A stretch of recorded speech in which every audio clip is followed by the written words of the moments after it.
innate human reaction. Okay, so it could be like a cheer, or a laugh, or a sigh, or whatever. Okay? We all on board? Okay. Okay, so the word is teenagers.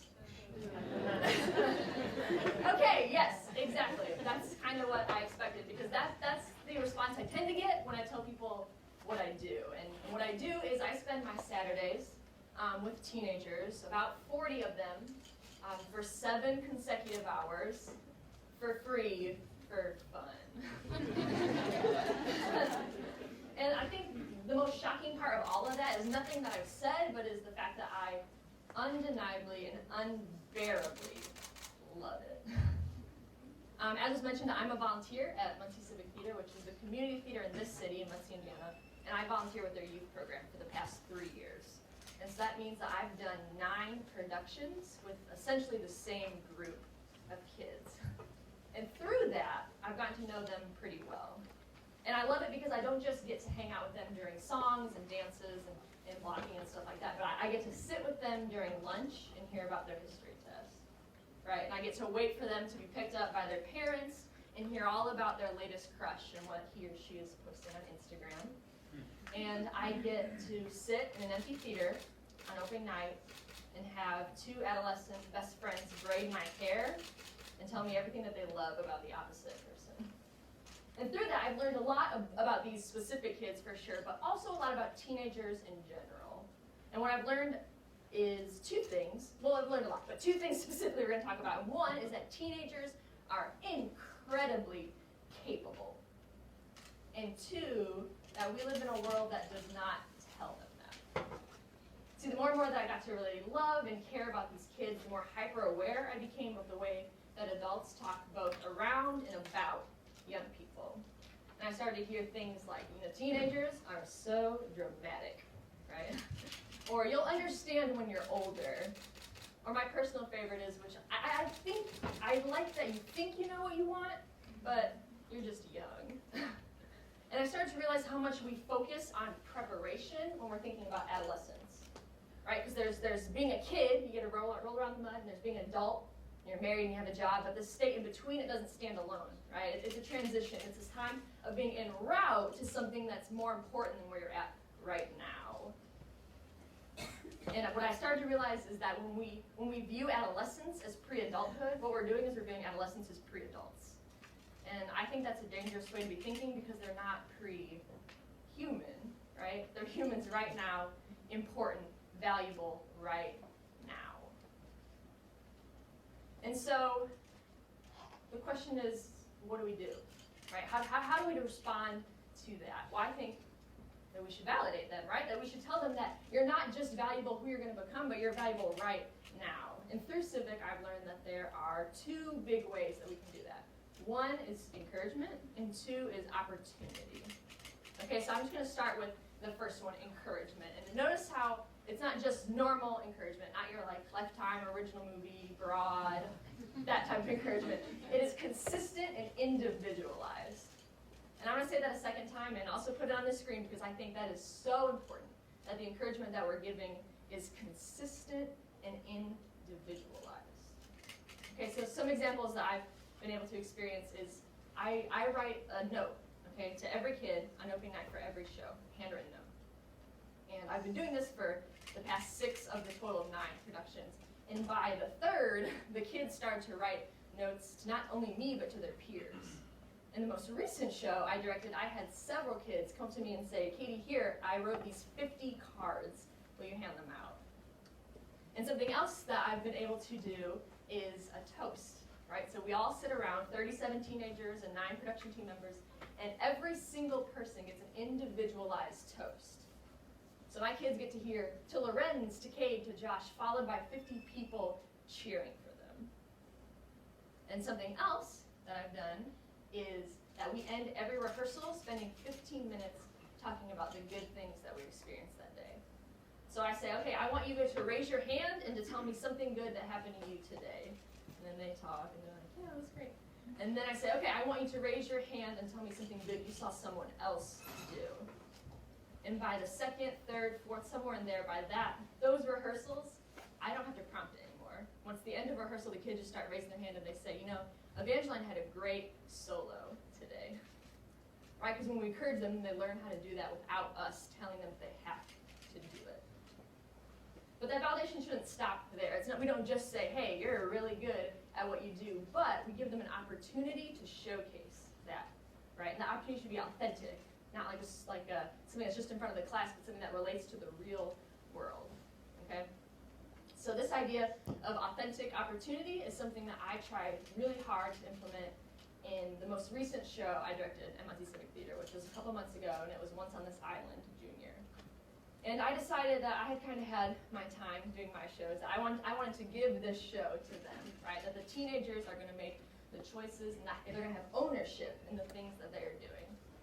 And so here's one of my students, two of them actually. On the left is Maya, and Maya is one of the most artistically talented people I've ever met.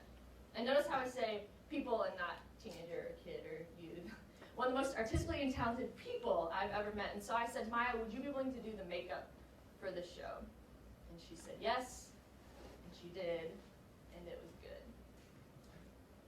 Here are three more of my students. The ones standing are Lucy on the left and then Josh on the right. And they have been doing this for a while. They've had experience, and they both were really large roles. And I said, Josh and Lucy, I know that both of you have two really big scenes, really pivotal to the plot, and each of those scenes have a song in it. But I trust you guys, so I want you guys to come up with all the blocking, all the staging. And I didn't mean like improv it, right, during the show.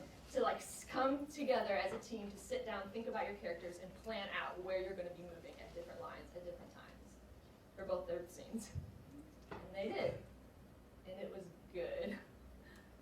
Right here are four more of my students dressed as birds. We have Sydney, Paige, Chaley, and Katie. And the birds in this musical have a little dance. And so I said, guys, I would like you to come up with that choreography on your own. Not only do I want you to come up with it, but I want you to teach it to our lead, to Lucy, because the five of them did it together. And they did, and it was good. This right here is Emma, and in addition to having a really large part in our show, I asked Emma to take ownership in the lobby display. So it's like, you know, the crafts and all that when you first walk into the theater. And as I mentioned, we rehearse on Saturdays, so I don't see the kids for like 6 days at a time, right? And sweet Emma here contacted me on a Wednesday and said, Katie, I'm trying to figure out what I can do during my free time at home to help with the lobby display. And so I told her, and she did it, and it was good. Last but not least is this goofball. This is Emily, and Emily and I have done all 9 of the productions at Civic together, and so she's become a bit of my like little sidekick. And so for this most recent show, Emily stood next to me, and during all the songs and the dancing and the choreography and everything, she just whispered just genius ideas into my ear, and then I implemented them, right? And it's funny because so many of the best, most thought-provoking parts of the show were fed to me by a 15-year-old. See, when my first rehearsal happened, and I saw these 38 faces, what I did not see was a pre-human or a pre-adult or a product, but a person, right? A normal functioning person. And I decided that what I was going to do is I was going to validate them through what I said and wrote to them and through the opportunities that I gave them.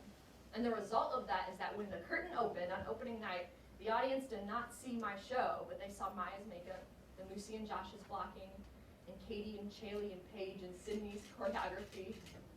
Right, so when the audience was rooting and cheering at the end, they weren't cheering for me, right? They were cheering for those 38 faces.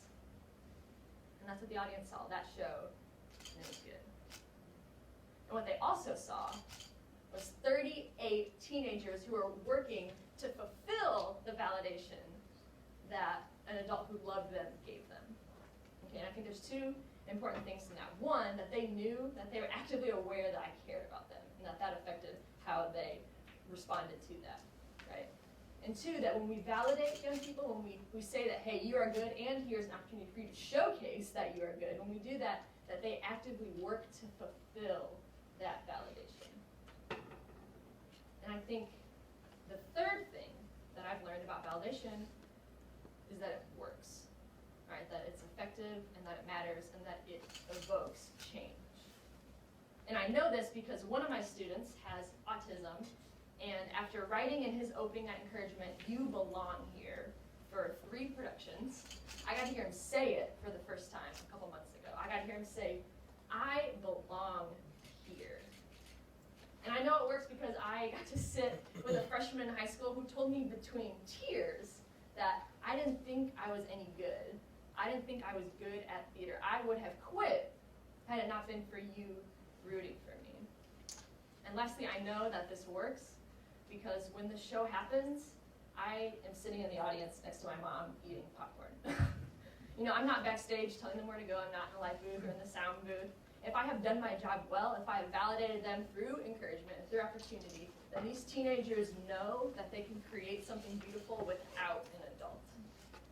And so that means I get to sit there. And that's an exciting moment for me, right? Because my job changes.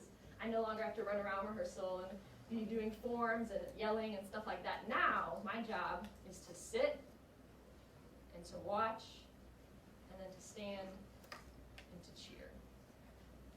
And I think that is your guys' job as well. Whether you're a parent or a grandparent or a teacher or an employer or a pastor or a director, your job is to actively root and cheer for the young people in your life.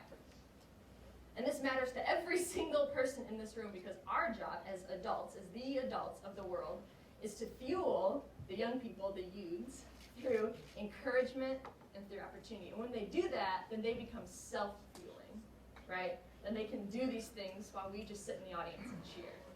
And what that does is it creates young people that are better people. And what that does is it creates better leaders. And what that does is it creates a better world. So my question to you guys is if children are the future, right? Children are future, that's what we say, right? And if they are, if that's true, then why would we not start rooting and advocating for them today?